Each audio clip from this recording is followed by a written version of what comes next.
मृत्युंड महाकाया सूर्यकोटि संप्रभ निर्विघ्नं कुरु मे देव सर्वकार्येषु सर्वदा। मंगलम भगवान विष्णु मंगलम गरुड़ध्वज मंगलम पुंडरीकाक्ष मंगलाय तनो हरि। शंकर शंकर हर हर शंकर शंकर शंकर जय जय शंकर मंगल भवन मंगलहारी उमा जपते त्रिपुरा। देखिए, भोलेनाथ हमेशा साथ साथ में पार्वती जी के संग रहते हैं और हमेशा घूमते हैं। कथा बहुत अच्छी है, आप लोग अपने पास मत रखिए, दूसरों को भेजिए। इसको जितना हो सके उतना लाइक सब्सक्राइब करेंगी, पुण्य की भागी बनेंगी। कथा का बहुत बड़ा महत्व होता है। लोग कहते हैं ना कि कथा थोड़ा सा कहीं भी हो सुनना चाहिए। जब थोड़ा सा कथा सुनने का इतनी बड़ा महत्व है तो हम ज़्यादा सुनेंगे तो कितना बड़ा महत्व होगा। तो हम ज़्यादा खुद नहीं भेजते हैं। अब देखिए, पार्वती जी शंकर जी हमेशा एक साथ रहते थे। रहते रहते विचर रहे थे, घूम रहे थे, तो एक भक्त उनका था। वो ब्राह्मण था, बहुत गरीब था। रोज़ शिव जी के मंदिर में जाता था संझा सवेरे। हमेशा भगवान से कहता है, भगवान 1 करोड़ का लॉटरी मेरा निकलवा दीजिए, 1 करोड़ का लॉटरी। रोज रोज रोज और प्रतिदिन, महीना 2 महीना, साल 2 साल बीत गया। जाते जाते एक दिन शंकर जी को बहुत बड़ा क्रोध आया।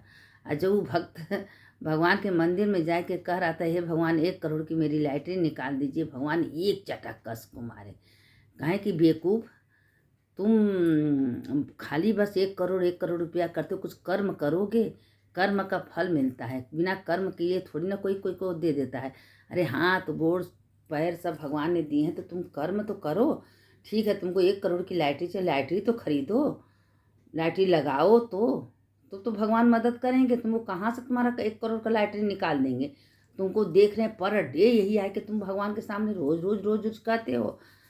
तो उसको भगवान ने जैसे उसकी आवाज़ सुनाई दी। अब उसने अपने मन में सोचा, ही बात तो सही है कि हमने तो लॉटरी खरीदा नहीं है, भगवान से रोज़ कहते हैं 1 करोड़ का लॉटरी दिलवा दीजिए, 1 करोड़ का लॉटरी। अब वो हाल ही गया 5 रुपया 10 रुपया का लॉटरी खरीदा, खरीद के लगा दिया। फिर भगवान के मंदिर में गया, भगवान से करा, हे भगवान 1 करोड़ का लॉटरी लगवा दीजिए। भगवान ने आगे आगे वो जा रहा था तब से एक संत मिल गए। एक संत कहें, ठीक है, तुमको तुम्हारा काम तो हम पूरा करवा देंगे, पर तुम किसी से कहना मत। कहें ठीक है, हम नहीं कहेंगे। अब वो अपना संत कहें कि ठीक है, तुमको 1 करोड़ रुपया चाहिए तो तुम भगवान का खूब जप करो, भजन करो, कीर्तन करो, तुमको भगवान दे देंगे। तो कहें, अरे हम तो 1 साल से, तो कहें तुम कभी भगवान के सामने गए, कभी भगवान के लिए गए? जब तुम जाते हो तो मांगने जाते हो, तो कभी भगवान के पास तो जाके देखो, भगवान से कहो कि हे भगवान, हम आपके लिए आए हैं, सब कुछ आप जानते हैं, जो मेरा कमियां आप पूरा करेंगे। लेकिन तुम तो हमेशा भगवान से पैसा ही मांगते हो, तो भगवान कहाँ से सुनेंगे? तो कहें कि ठीक है, भगवान नहीं सुनेंगे तब कौन सुनेगा? तो कहें तुमको एक रहस्य हम बताते हैं, लेकिन तुम किसी से कहना मत। तो उसने कहा ठीक है। कहें तुम जाओ, एक जंगल में एक पेड़ है, वही पेड़ के नीचे बैठ के और तुम भगवान का तपस्या करो। अब गया, पेड़ के नीचे बैठ गया, ओम नमः शिवाय, ओम नमः मंत्र दे दिए संत। देखिए, बिना गुरु का ज्ञान नहीं होता, इसलिए जीवन में गुरु आना भी जरूरी है। जब तक गुरु नहीं मिलेंगे तब तक कोई रास्ता हमको मिलता नहीं है। तो अब वो गुरु बन के संत आए, उसको मंत्र दे दिए। अब वो बैठ के जप करने लगा, करते करते करते सालों बीत गया, लेकिन उसको कोई फायदा नहीं है। तब से दूसरा कोई आया तो कहा, रे तुम शंकर जी का पूजा क्यों कर रहे हो? तुम लक्ष्मी जी का पूजा करो, तुमको तो पैसा चाहिए ना। उसने क्या किया कि कहा, ये बात तो हम सोचे नहीं थे। अब उसने शंकर जी का मूर्ति हटाए के बगल में रख के लक्ष्मी जी को बैठा दिया। अब लक्ष्मी जी का आराधना करने लगा। तो एक दिन धूप दिखा रहा था, तो वो धुआं जो है सोच रहा शंकर जी को ही जा रहा है। तो शंकर जी के कहीं से खोज खाज के रुई लाया और शंकर जी को रुई से लपेट दिया कि आपको धुआं नहीं लेना है। जब मेरा काम आप पूरा नहीं किए हैं तो ये धूप का धुआं आपके पास नहीं जाना चाहिए। उसी में शंकर जी प्रकट हो गए। तो कहें कि प्रभु, इतना दिन से तो हम तपस्या कि आप नहीं प्रकट हुए, आज क्यों प्रकट हो गए? तो कहा, आज तुम्हारे मन में हमारे प्रति स्नेह आया कि हम आपके धूप का धुआं नहीं लें। अभी तक तो तुमको पैसा खाली चाहिए था, और आज तुम ध्यान से हमको कहे हो कि नहीं, भोलेनाथ हैं, वो मेरे धूप का धुआं नहीं लेंगे। तो जब तुम भगवान को सोच लिए तो भगवान तुम्हारे पास तो आएंगे ही। तुमको क्या चाहिए? तो कहें कि भाई, हम तो शुरू से कह रहे हैं आपके मंदिर में जाके 1 करोड़ का लॉटरी दे दीजिए, 1 करोड़ का। तो 1 करोड़ रुपया लेके तुम करोगे क्या? अरे हम अच्छे से रहेंगे, अच्छे घर में रहेंगे, अच्छे से रहेंगे। कहें ठीक है, जाओ देखो तुमको कितना शांति, जाओ तुमको 1 करोड़ रुपया आज मिल जाएगा। गया, मुझे 5 रुपया का लॉटरी लिया, 1 करोड़ रुपया उसको मिल गया। मिलने के बाद अब वो बड़ा हो गया, अब उसको अहंकार घमंड मैं हो गया। जब मैं अहंकार घमंड हो गया तो जहाँ अहंकार आता है वहाँ भगवान तो कभी टिकते नहीं हैं। तो उसने सबसे कहने लगा, सबसे घूम घूम के कहा। उसी समय उसका सारा पैसा नष्ट हो, फिर गरीब हो गया। जब उसको शादी ब्याह हुआ, उसको एक लड़का हुआ, और लड़का के बहुत बड़े स्कूल में नाम लिखा दिया था। तो अब पैसे नहीं था तो कहाँ से बढ़िया से उसको पालता पोसता। तो एक रोज़ रोटी सब्जी टिफिन में अपने लड़के को देता था। अब वहाँ स्कूल में, बड़े स्कूल में डाला था, और बड़े बड़े बच्चे जो आते थे सबको रोटी, सब पकवान, कुछ न कुछ भाई अच्छा चीज़ लेके आते थे। उसने आके अपने माँ बाप से लड़ाई करता था कि तुमने खाली रोटी सब्जी देते हो, और हमारे वहाँ स्कूल में बच्चे गाड़ी से आते हैं, इतना इतना बढ़िया बढ़िया खाना। कहें बेटा वो लोगों के पास है, मेरे पास कुछ नहीं है, भगवान ने दिए सब ले लिए। तुम भगवान का आराधना करो, तुम पढ़ो लिखो, इसलिए तुमको बड़े स्कूल में डाले हैं। तुम खूब पैसा कमाओ, अपने सुख लो, हम लोग को सुख दो। तो उसको बहुत बुरा लगता था। माँ बाप कहते थे तो उसको बुरा लगता था। वो कहता था भगवान हैं कहाँ, भगवान कहाँ मिलेंगे। कहें भगवान हर जगह मिलेंगे, कहाँ नहीं मिलेंगे।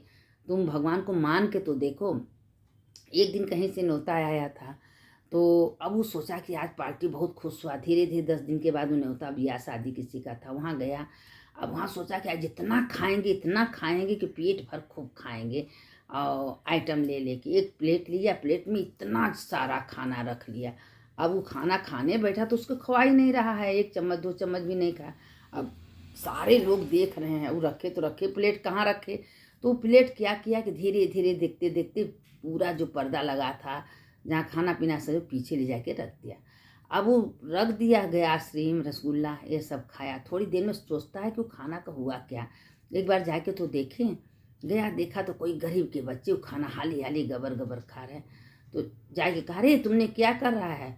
तो डरा गया। कहा तुम डराओ मत, लेकिन खुला खाना झूठा खाना तुम क्यों खा रहा है। कहे भगवान ने तो आज नसीब में हमको झूठा खाना दे दिए, कल को मेरे नसीब में ये भी नहीं है, 2 दिन भूखे रह जाते हैं, मेरे पास तो कुछ नहीं मिलता खाने को। अब आप तो बहुत भाग्यशाली हैं, आपके पास तो माता पिता हैं, आपके लिए इज्जत सम्मान देते। मेरे पिता नहीं है, माता है, माता भी बीमार रहती है। तो कहें अच्छा तुम चिंता मत करो, तुम खा लो पेट भर, और तुम्हारे माता के लिए हम एक थाली भर के और ला रहे हैं। गया अंदर से फिर एक थाली भर के ले जाके दिया। उसको वो दिन इतना दुख हुआ कि इसके पास इतना, हमारे माता पिता तो अपने को फटा साड़ी मेरी माँ पहनती है, मेरे पिता फटा जूता चप्पल पहनते हैं, हमारे लिए इतना ध्यान देते हैं, स्कूल भेजते हैं हमारे बनने के लिए, हम उनका कदर नहीं करते हैं।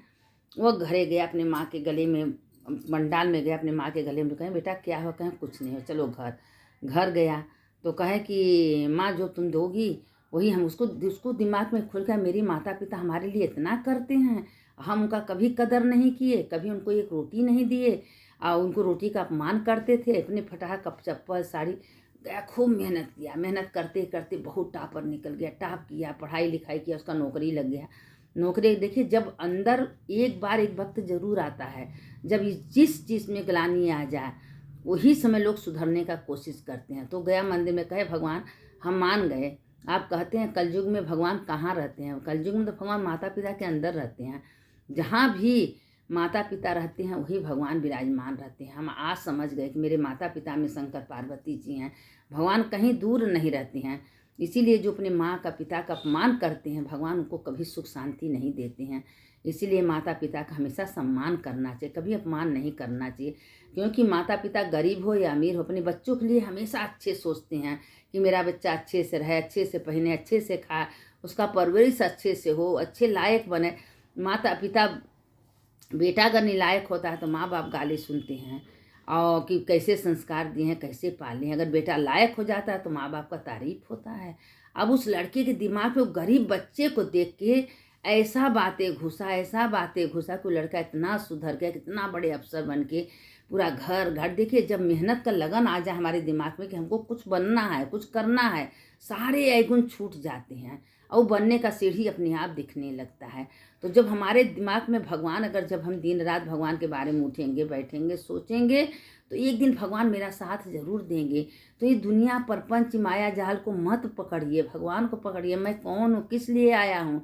इसी से एक दृष्टांत हम आप लोग को सुनाते हैं कि एक बहुत बड़े संत जा रहे थे, वहाँ रास्ते में सिकंदर मिल गए। सिकंदर पूछे तुम कहाँ जा रहे हो, चलो मेरे महल में एक जवाब देना। उस कहे नहीं देंगे। तलवार सिकंदर ने कहा तुम किसको मारोगे?